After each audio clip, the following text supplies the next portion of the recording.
Okay, well, who is approving all the requests for overtime? Who's on first, what's on second, I don't know, is on third. But who's approving it? The person who signs whatever it is, the overtime slip or whatever that is that pays the overtime, that goes to the payroll, there has to be checks and balances.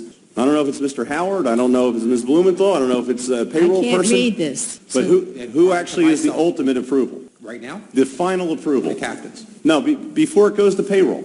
The captain. Then we have a flawed system. Yes, we do. Who's on first? Yes. I mean the guy's name. Who? The guy playing first. Who? The guy playing first base. But who actually is the ultimate approval? Right now? The final approval. The captains. No, before it goes to payroll. The captain. Then we have a flawed system. Yes, we do. We're just awakening to that now?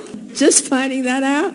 I am. That's amazing. I'm as shocked as you are. I always assumed that the manager signed off on the overtime. Oh my gosh, we've learned something tonight. I think we've got gross form of corruption here. And who pays the overtime? Look, will you pay off the first baseman every month? You get a receipt from the guy? Sure. How does he sign his name? Who? The guy you give the money to. Who? The guy you give the money to.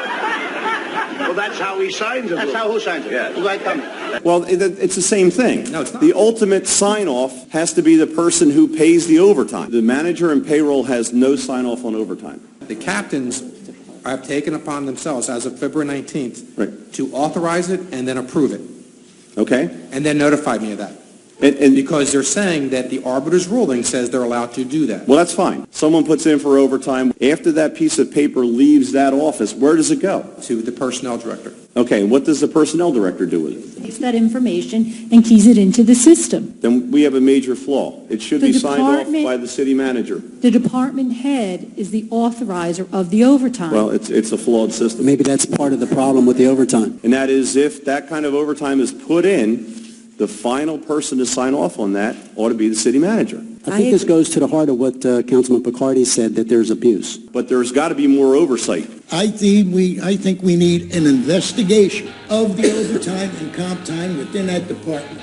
You got a lot of abuses, and there's mismanagement because you're not overseeing the captains. It's abuse, and it didn't start today. It started years ago with a different city manager.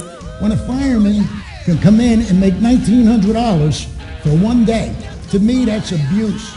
You go to first baseman. Yes. And you say to him, here's your money, sign the receipt. How does he sign his name? Who? The guy you give the money to. That's how he signs it. That's how who signs it? Yes. Sure.